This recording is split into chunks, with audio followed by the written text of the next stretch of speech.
नमस्कार, मी नारायण निर्वाह स्वरांजली चॅनलमध्ये आपल्या सर्वांचं स्वागत करतो. आपण आपल्या सर्वांना माहीत आहे की सोलापूर शहरात सर्वसामान्य नागरिकांप्रमाणेच अनेक जे रुग्ण जसे की HIV ग्रस्त, कुष्ठरोगी व अन्य प्रकारच्या रुग्णांसाठी शासनाकडून वेगवेगळ्या वसाहती आणि त्यांच्या पुनर्वसनासाठी जो उपक्रम राबवला जातो आणि त्यांच्या आरोग्याची काळजी घेण्यासाठी शासनाकडून वेळोवेळी वैद्यकीय सोयी उपलब्ध करून दिलं जातं. त्या संदर्भात आपण सार्वजनिक आरोग्य कुटुंब कल्याण महाराष्ट्र राज्याचे सहाय्यक संचालक कुष्ठरोग माननीय डॉक्टर मोहन सेगर सरांशी संवाद साधणार आहोत. मी डॉक्टर मोहन सरांचं या कार्यक्रमात स्वागत करतो. सर, या कार्यक्रमात तुमचं सहर्ष स्वागत करतो. नमस्कार. सर्वप्रथम आपण सहाय्यक संचालक कुष्ठरोग या पदावर काम करत आहात. या सर्वसामान्य जनतेमधून, सर्वसामान्य लोकांमधून कुष्ठरोग हा जो रोग आहे तो म्हणजे त्या एका विशिष्ट व्यक्तीला त्याची लागण झाली ते कसं ओळखतं? खूप चांगला प्रश्न विचारला सर. त्याच्यामध्ये एक जुन्या काळापासून कुष्ठरोग हा महारोग म्हणून देखील ओळखला जातो आणि ह्याच्यामध्ये लोकांच्या मनामध्ये आजही एक भीती आहे किंवा त्या व्यक्तीला एक सामाजिक उणीवा किंवा त्याला आपण वाईट टाकणं असं जे म्हणतो तोही प्रकार आजही घडतो. बरोबर. तर आज तुम्ही विचारलेल्या प्रश्नाप्रमाणे आपण जर पाहिलं तर कुष्ठरोग हा कुठल्याही शापानं किंवा तापानं होत नाही किंवा तो आनुषिक देखील नसतो. तर तो हा एक बाकीच्या सारख्या आजाराप्रमाणेच हा एक मायक्रोबॅक्टेरियम लेप्री नावाच्या जीवाणूमुळे हा कुष्ठरोग होत असतो. आणि हा कुष्ठरोगाचा जंतू हा ज्या व्यक्तीला झालेला आहे त्याच्या श्वसनावाटे हवेवाटे बोलण्यानं हा जंतू हवेमध्ये पसरतो आणि तो जो नॉर्मल व्यक्ती आहे त्यांच्या शरीरामध्ये जाऊन बसतो आणि नंतर तो हा जो जंतू आहे ह्या जंतूला आपल्या शरीरातले जे काही थंड ठिकाण आहे त्या ठिकाणी राहायला खूप आवडतं. म्हणून तो आपल्या शरीरातली जी चेतापेशी आहे त्याच्यामधल्या त्या पेशीमध्ये तो जाऊन बसतो आणि त्या व्यक्तीच्या प्रतिकारशक्तीप्रमाणे हा जंतू त्या त्या ठिकाणी वेगवेगळ्या प्रकारचे लक्षणं निर्माण करायला चालू करतो.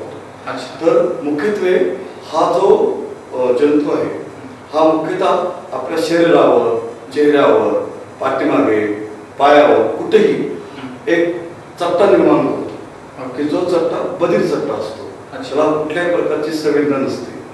मग बधीर चट्टा हा एक संवेदनाहीन असणारा एक चट्टा असे पहिले सगळ्यात महत्त्वाचं लक्षण असतं. त्याचबरोबर कधी कधी ह्या व्यक्तीमध्ये ज्या व्यक्तीच्या शरीरामध्ये जातो त्याला काय व्यक्ती तो चट्टा नसतो परंतु त्या व्यक्तीला हातापायाला मुंग्या येणे अशा प्रकारचे देखील लक्षण दिसतात. हे प्राथमिक लक्षण प्राथमिक लक्षण असतात. कधी कधी काय होतं की व्यक्तीला त्या पाय चालत असताना पायात चप्पल गळून पडते किंवा कधी कधी आपण हातातले काम करत असताना सहज हातातून तो पेन कळणे, हातातली वस्तू आपोआप गळून पडणे अशा प्रकारच्या गोष्टी व्हायला लागतात.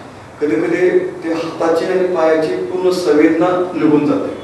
अशा वेळेस देखील ते व्यक्ती एखादं काम करत असताना हाताला पायाला चालत असताना पायामध्ये त्याला काय टोचलं तरी कळून येत नाही. अशा प्रकारे पायाचे देखील त्यांना आलसर होतात, हाताचे आलसर होतात. तर अशा प्रकारचे लक्षण त्या ठिकाणी कालांतराने जसं जसं वाढत जाईल त्याप्रमाणे ते दिसायला लागतात. ह्याच्यामध्ये आणखी मुख्यत्वे आपण सांगितल्याप्रमाणे की कानाच्या पायात जाळ होणे ह्याच्यावर दिसतो आपल्याला. भुवया जे आहे ते विरळ होणे, त्याचबरोबर जे त्वचा आहे ते एकदम मेनकट, लालसर, तेलकट असते त्वचा अशा ह्याच्यामध्ये दिसते. नाक असं बसकं होतं ह्याच्यामध्ये. कधी कधी बोलताना कधी कधी डोळे असे झाकले जात नाही किंवा बोलताना पूर्णपणे असं जे आपला जबडा आहे तो पूर्णपणे त्यांना बंद करता येत नाही. तर अशा प्रकारची विविध 20 ते 22 प्रकारची लक्षणं असतात. त्या लक्षणाप्रमाणे आपण हे कुष्ठरोग आहे का नाही पाहण्यासाठी सांगत असतो. त्याचं सर्वे तुम्ही कसं करता? त्याच्यामध्ये सर आता कसं आहे की ह्या मेनली जे सर्वेक्षण आहे हे सर्वेक्षण आपण दोन प्रकारे करत असतो. एक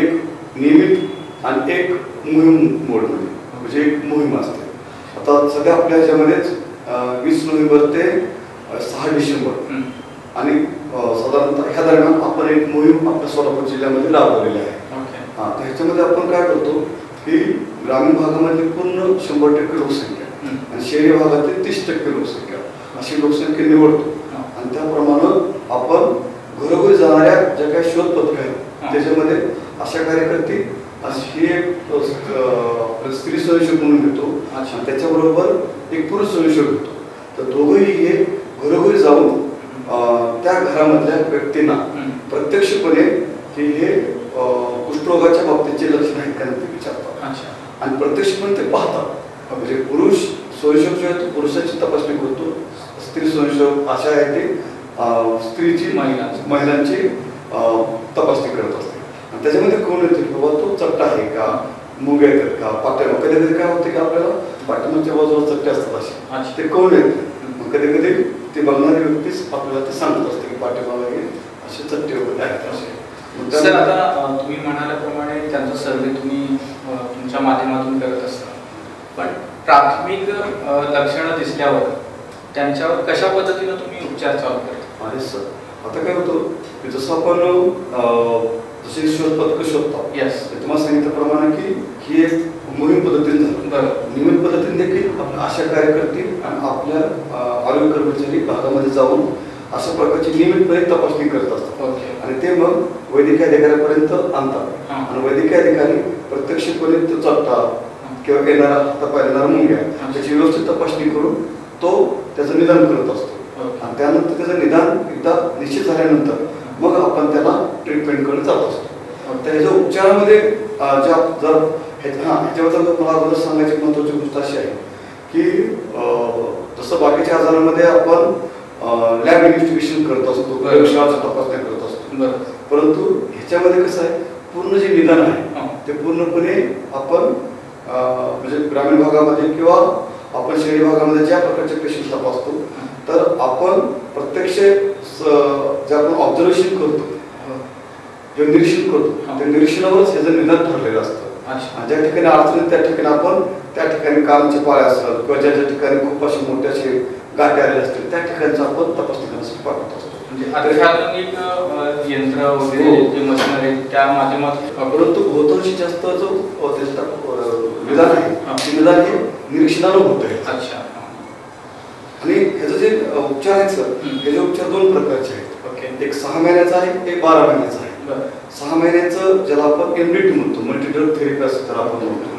तर 6 महिन्याच्या ह्याच्यामध्ये आपण 2 प्रकारचे मेडिसिन देत असतो आणि 12 महिन्याच्या ह्याच्यामध्ये 3 प्रकारचे मेडिसिन देतो.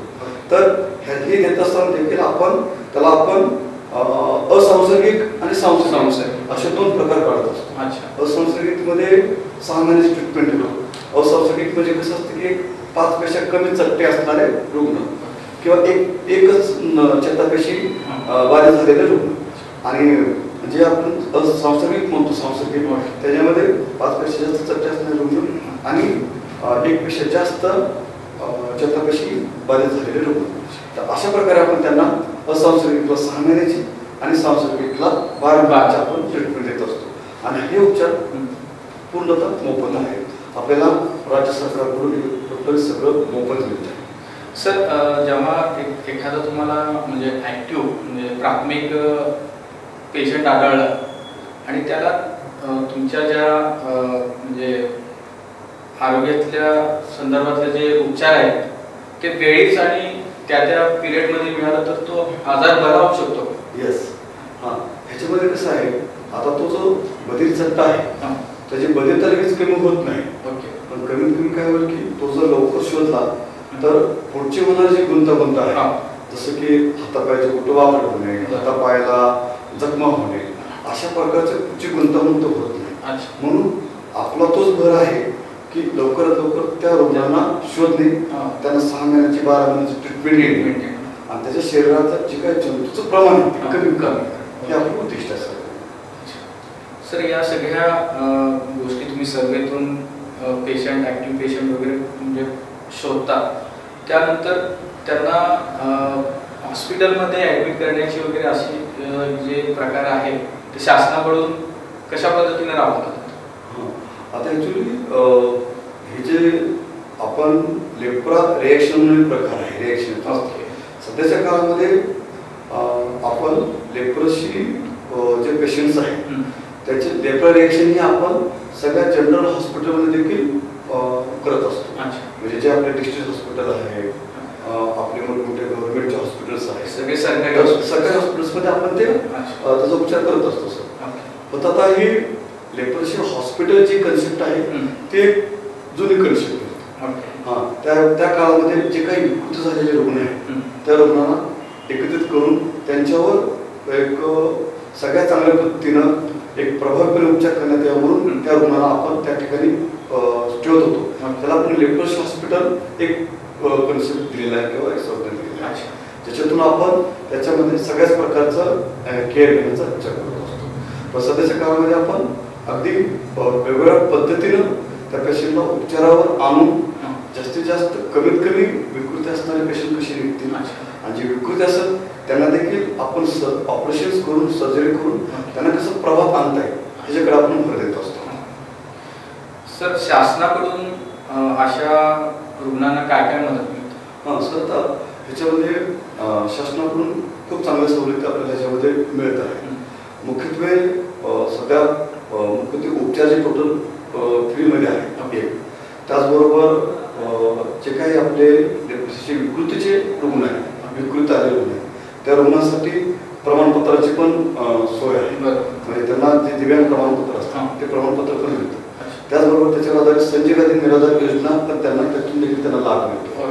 त्याचबरोबर आपल्याला जे काही अन्न पुरवठा खातं आहे, रेशन दुकान असेल त्या ठिकाणी सुद्धा त्या ठिकाणी त्यांना एक सवलतीमध्ये त्यांना ते रेशन देखील मिळत असतं. त्याचबरोबर लेप्रोसी हॉस्पिटल असतील, लेप्रोसी कॉलेज असतील, या ठिकाणी देखील जे काही संस्था ते चालू असतील त्यांना देखील त्या एनजीओज असतील त्यांना देखील अनुदान सरकार पुरवत असतं. सर, सोलापुरात कुष्ठरोग वसाहत आहे, त्या ठिकाणी जवळपास 1280 ते 90 अशी लोकसंख्या असलेली ती वसाहत आहे.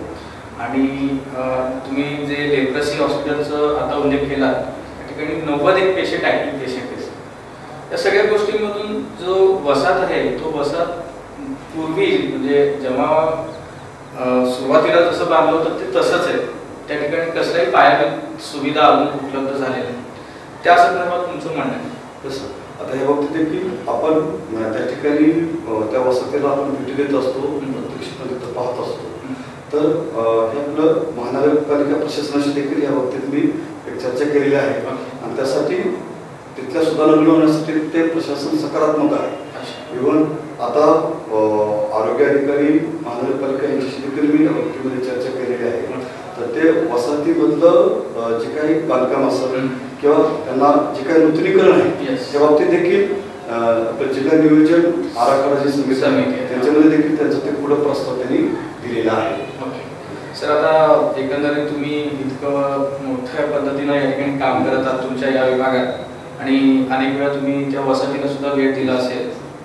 सगळ्या गोष्टी पाहिल्यावर तुम्हाला काय वाटतं, म्हणजे शासनाकडून किंवा जे स्थानिक लोकप्रतिनिधी आहेत यांनी आणखी काय तुम्हाला मदत करावी? मुख्यत्वे आपण पाहतोय की जे कुष्ठरुग्ण आहेत महारोगी म्हणून आजही एक समाजापासून ते अलिप्त आहेत. अजूनही सामाजिक प्रभावामध्ये त्यांना अगदी नॉर्मल माणसासाठी घेतलं जात नाही. तर आजही माझे सर्व